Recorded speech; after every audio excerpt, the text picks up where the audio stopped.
வணக்கம். ஃபோர்ஸ்டர்ஸ் ஹெட்கியர் வழங்கும் தமிழ்நாடு 360க்கு உங்களை வரவேற்பது நான் அருணீஸ்வர். தமிழகத்தில் உள்ள அனைத்து மாவட்ட நிகழ்வுகளையும் விரிவாக பார்ப்பதற்கு முன் முதலில் தலைப்புச் செய்திகளை பார்க்கலாம். சிவகங்கை மாவட்டம் திருப்பத்தூரில் 6 மாதங்களாக குடிநீரில் கழிவுநீர் கலந்து வரும் அவலம். தொற்று நோய் பரவும் அபாய நிலை ஏற்பட்டிருப்பதாக பொதுமக்கள் வேதனை.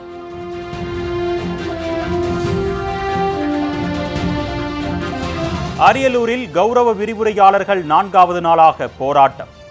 பணி நிரந்தரம் உள்ளிட்ட கோரிக்கைகளை வலியுறுத்தி கண்களில் கருப்பு துணி கட்டி கண்டன முழக்கம்.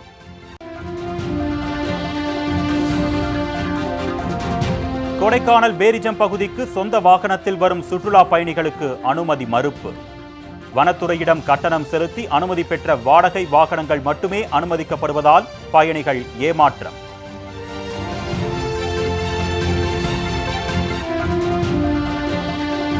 பங்குனி உத்திர திருவிழாவையொட்டி பல்வேறு கோவில்களில் சிறப்பு வழிபாடு. பால்குடங்களை சுமந்து வந்து நேர்த்திக்கடன் செலுத்திய பெண்கள்.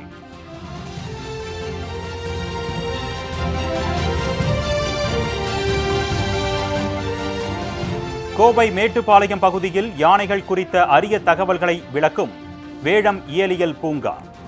நிறுத்தப்பட்டிருந்த பணிகள் நிதி ஒதுக்கியதை அடுத்து மீண்டும் தொடக்கம்.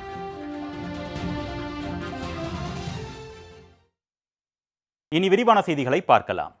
திருப்பத்தூரில் 6 மாதங்களாக குடிநீர் நுரையுடன் கழிவுநீர் கலந்து வருவதால் தொற்றுநோய் பரவும் அபாய நிலை ஏற்பட்டிருப்பதாக அப்பகுதி மக்கள் வேதனை தெரிவிக்கின்றனர். சிவகங்கை மாவட்டம் திருப்பத்தூர் பேரூராட்சியில் வீரபத்திரன் நகரில் 100க்கும் மேற்பட்ட குடும்பங்கள் வசித்து வருகின்றனர். இப்பகுதி மக்களுக்கு காவிரி கூட்டு குடிநீர் திட்டத்தில் ஒரு நாள் இடைவெளியில் தண்ணீர் விநியோகிக்கப்பட்டு வருகிறது. இந்நிலையில் கடந்த 6 மாதங்களாக குடிநீர் நுரையுடன் கழிவுநீர் கலந்து விநியோகிக்கப்படுவதாக அப்பகுதி மக்கள் புகார் தெரிவிக்கின்றனர். மேலும் குடிநீர் கடுமையான துர்நாற்றமும் வீசுவதால் இந்த நீரை பயன்படுத்த முடியாமல் குடிநீரை பணம் கொடுத்து வாங்குவதாகவும் இதனால் மாதத்திற்கு 1000 ரூபாய்க்கு மேல் செலவாவதாகவும் வேதனை தெரிவிக்கின்றனர்.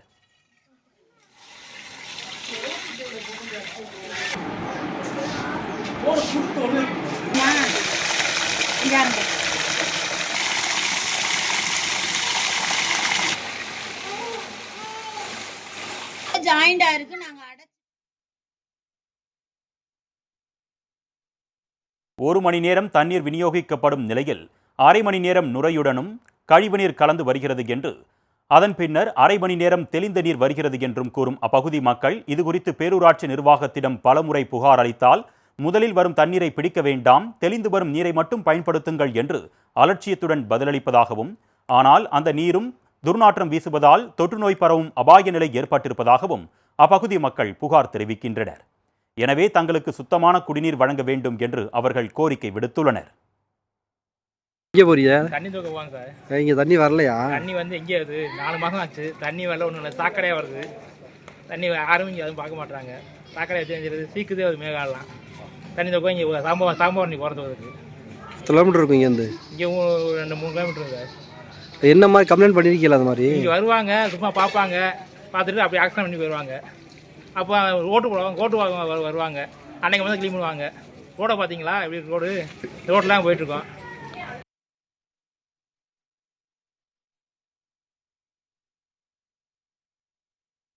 பணி நிரந்தரம் உள்ளிட்ட கோரிக்கைகளை வலியுறுத்தி அரியலூரில் கௌரவ விரிவுரையாளர்கள் 4வது நாளாக ஆர்ப்பாட்டத்தில் ஈடுபட்டனர். தமிழக அரசு கலைக்கல்லூரிகளில் பணியாற்றும் கௌரவ விரிவுரையாளர்கள் பணி நிரந்தரம் செய்ய வேண்டும், பணி பாதுகாப்பு வழங்க வேண்டும், பெண் கௌரவ விரிவுரையாளர்களுக்கு ஊதியத்துடன் கூடிய மகப்பேறு விடுப்பு வழங்க வேண்டும் என்பன உள்ளிட்ட 10 அம்ச கோரிக்கைகளை வலியுறுத்தி அரியலூர் அரசு கலைக்கல்லூரியில் தொடர் ஆர்ப்பாட்டத்தில் ஈடுபட்டு வருகின்றனர். அந்த வகையில் 4ஆம் நாள் ஆர்ப்பாட்டத்தில் கண்களில் கருப்பு துணி கட்டி ஆர்ப்பாட்டத்தில் ஈடுபட்டனர். இதில் ஏராளமான கௌரவ விரிவுரையாளர்கள் பங்கேற்று தங்களது கோரிக்கைகளை வலியுறுத்தி முழக்கங்களை எழுப்பினர்.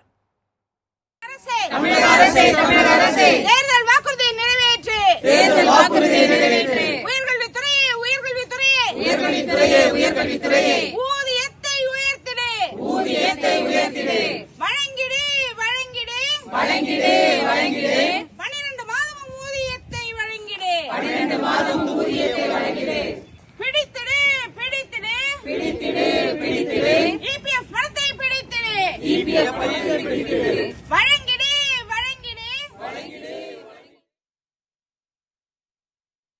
கொடைக்கானல் பேரிஜம் பகுதிக்கு சொந்த வாகனத்தில் வரும் சுற்றுலா பயணிகளுக்கு அனுமதி மறுக்கப்பட்டதால் பரபரப்பு நிலவியது. திண்டுக்கல் மாவட்டம் கொடைக்கானலில் சுற்றுலா பயணிகளை ஈர்க்கும் வகையில் வனப்பகுதியின் நடுவே பேரிஜம் ஏரி அமைந்துள்ளது. இந்நிலையில் கொடைக்கானல் வந்த சுற்றுலா பயணிகள் பேரிஜம் ஏரி செல்வதற்கு அனுமதி கேட்டு செல்லும் பொழுது வனத்துறையினர் சொந்த வாகனத்தில் செல்லும் சுற்றுலா பயணிகளுக்கு அனுமதி இல்லை என்று கூறியுள்ளனர். இதனால் சுற்றுலா பயணிகள் ஏமாற்றத்துடன் திரும்பிச் சென்றனர். கொடைக்கானலில் உள்ள உள்ளூர் வாடகை வாகனங்களுக்கு வனத்துறை சார்பாக ஸ்டிக்கர் கொடுக்கப்பட்ட நிலையில் சுற்றுலா வாகனங்களுக்கு அனுமதி மறுக்கப்படுவது ஏன் என்று பொதுமக்கள் கேள்வி எழுப்பினர். மேலும் பேரிஜம் அடர் வனப்பகுதிக்குள் செல்வதால் வனத்துறையினரிடம் உரிய அனுமதி பெற்று 300 ரூபாய் முதல் 500 ரூபாய் வரை வசூலிக்கப்படுவது குறிப்பிடத்தக்கது.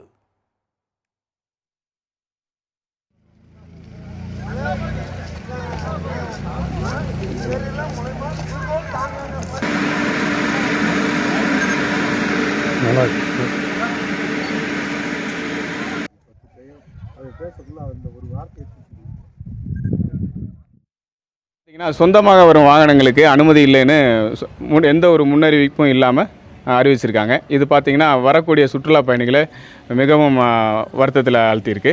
ஏன்னா லோக்கலில் இருக்கிற ஒரு சில வாகனங்களுக்கு மட்டும் கொடுத்துட்டு வெளியூர்லேருந்து வரவங்களுக்கு இந்த அனுமதி மறுக்கப்படுகிறது. இதனால் ஏற்கனவே பார்த்திங்கன்னா இபாஸ் முறை அறிமுகப்படுத்தப்பட்டதிலிருந்து இங்கே வர சுற்றுலா வாகனங்களின் எண்ணிக்கை ரொம்ப வெகுவாக குறைஞ்சிருச்சு. இதனால் உள்ளூர் வாசிகள் ரொம்ப பாதிக்கப்பட்டிருக்காங்க.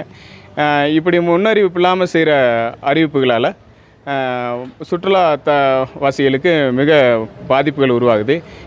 ஆகவே ஏற்கனவே இருக்கிற முறையை அமல்படுத்தினாங்க அப்படின்னா வரும் சுற்றுலா வாசிகளுக்கு. மேட்டுப்பாளையம் பகுதியில் நிதி பற்றாக்குறை காரணமாக நிறுத்தப்பட்டிருந்த வேழம் இயலியல் பூங்கா அமைக்கும் பணி மீண்டும் தொடங்கியுள்ளது. கோவை மாவட்டம் மேட்டுப்பாளையம் கோத்தகிரி சாலையில் உள்ள வனத்துறை மரக்கிடங்கு வளாகத்தில் யானைகள் குறித்து அறிந்து கொள்ளும் வகையில் வேழம் இயலியல் பூங்கா அமைக்கும் பணி கடந்த 2020ஆம் ஆண்டு தொடங்கப்பட்டது. பணிகள் நடைபெற்று வந்த நிலையில் நிதி பற்றாக்குறை காரணமாக பணிகள் நிறுத்தப்பட்டன. இந்நிலையில் இந்த திட்டத்திற்காக தமிழக அரசு சார்பில் 14 லட்சம் ரூபாய் நிதி ஒதுக்கப்பட்டது. இதனால் பாதியில் நிறுத்தப்பட்ட பணிகள் தற்பொழுது மீண்டும் தொடங்கப்பட்டுள்ளன.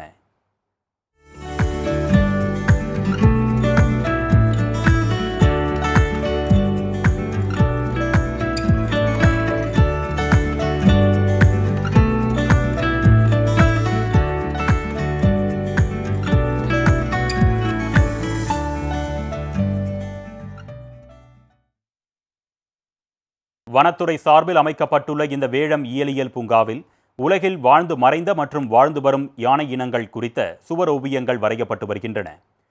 அவற்றின் பெயர்கள், வாழ்விடம் மற்றும் வாழ்ந்த காலங்கள் போன்ற பல விவரங்களோடு காட்சிப்படுத்தப்படும் பணிகள் நடைபெற்று வருகிறது. அத்துடன் பண்டைய காலத்தில் யானைகள் எவற்றுக்கெல்லாம் பயன்படுத்தப்பட்டது என்பது குறித்தும் இலக்கிய மற்றும் நமது கலாச்சாரத்தில் யானைகளின் பங்கு குறித்தும் விளக்கும் வகையில் ஓவியங்கள், யானை சிலைகள் வடிவமைக்கப்பட்டு வருகின்றன. மேலும் யானை மற்றும் மனித மோதல்களை தடுக்கும் வகையில் யானைகளின் குணாதிசயங்கள் குறித்தும் யானைகளால் ஏற்படும் நன்மைகள் குறித்தும் விளக்கப்பட்டுள்ளன. இப்பணிகள் நிறைவடைந்தவுடன் இந்த வேழம் இயலியல் பூங்கா மக்கள் பார்வைக்காக திறக்கப்படும் என்று வனத்துறையினர் தெரிவித்தனர்.